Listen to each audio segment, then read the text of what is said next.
ଚିକିଙ୍କୁ ଛାଡ଼ି ଏବେ ଅନ୍ୟ ଜଣେ ଅଭିନେତ୍ରୀଙ୍କୁ ବିବାହ କରିବା ପାଇଁ ଯାଉଛନ୍ତି ଆପଣମାନଙ୍କର ପ୍ରିୟର ଅଭିନେତା ରାମ। ତେବେ ଦର୍ଶକ ବନ୍ଧୁ, ଆପଣମାନେ ରାମକୁ ତୋରି ପାଇଁ ତୋ ପାଇଁ ସିରିଏଲରେ ରାମ ଆଉ ଚିକିଙ୍କ ଯୋଡ଼ିକୁ ବହୁତ ଭଲ ପାଇବା ଦେଉଥିଲେ, କିନ୍ତୁ ବର୍ତ୍ତମାନ ସମୟରେ ରାମଙ୍କର ଏମିତି ଏକ ଡିସିସନ୍ କ'ଣ ହେବ ଆଗକୁ, ଏ ସମ୍ପର୍କରେ କ'ଣ ରହିଛି ଅଧିକ ଅପଡେଟ୍ ଜାଣିବା ପାଇଁ ହେଲେ ଆପଣମାନେ ଆଜିର ଭିଡ଼ିଓଟିକୁ ପୁରା ଶେଷ ପର୍ଯ୍ୟନ୍ତ ଦେଖନ୍ତୁ।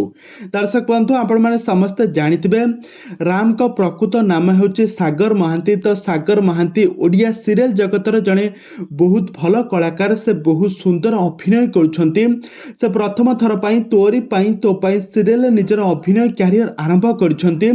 ପ୍ରଥମ ଅଭିନୟ କ୍ୟାରିୟରରେ ସେ ଏତେ ଭଲ ପାଇବା ପାଇବେ ବୋଲି ସେ କେବେ ବି ଭାବି ନଥିଲେ, ଆଉ ତାଙ୍କୁ ସାରା ଓଡ଼ିଶାର ଦର୍ଶକମାନେ ବହୁତ ଭଲ ପାଇବା ଦେଉଛନ୍ତି। କିନ୍ତୁ ବର୍ତ୍ତମାନ ସମୟରେ ସେ ଏହି ସିରିଏଲରେ ଚିକିଙ୍କୁ ବିବାହ କରିଛନ୍ତି, କିନ୍ତୁ ତାଙ୍କ ରିଅଲ ଲାଇଫରେ ବିବାହ କଥାକୁ ନେଇକି ଚର୍ଚ୍ଚା ହେଉଛି। ଆଉ ସବୁ ଦର୍ଶକମାନଙ୍କ ମନରେ ଗୋଟିଏ ପ୍ରଶ୍ନ ଉଙ୍କି ମାରୁଛି ଯେ ସେ ଚିକିଙ୍କୁ ବିବାହ କରନ୍ତୁ। ଚିକିଙ୍କୁ ବିବାହ କଲେ ତାଙ୍କ ଯୋଡ଼ି ବହୁତ ଭଲ ମାନିବ, ତାଙ୍କୁ ଦର୍ଶକମାନେ ବହୁତ ଭଲ ପାଇବା ଦେଉଛନ୍ତି, ସେ ଚିକିଙ୍କୁ ବିବାହ କରନ୍ତି। କିନ୍ତୁ ଏବେ ବର୍ତ୍ତମାନ ସମୟରେ ତାଙ୍କର ବିବାହ ବୟସ ହୋଇଯାଇଛି। ତାଙ୍କର ଉପଯୁକ୍ତ ବିବାହ ବୟସ ହୋଇଥିଲେ ମଧ୍ୟ ସେ ଏ ପର୍ଯ୍ୟନ୍ତ ବିବାହ କରିନାହାନ୍ତି। ସେ ଆଉ କିଛି ଦିନ ପରେ ବିବାହ କରିବେ ବୋଲି ଏ ସମ୍ପର୍କରେ କହିଛନ୍ତି। ତେବେ ଦର୍ଶକ ବନ୍ଧୁ, ଏବେ ରାମଙ୍କ ପାଇଁ ଝିଅ ଦେଖା ଚାଲିଛି।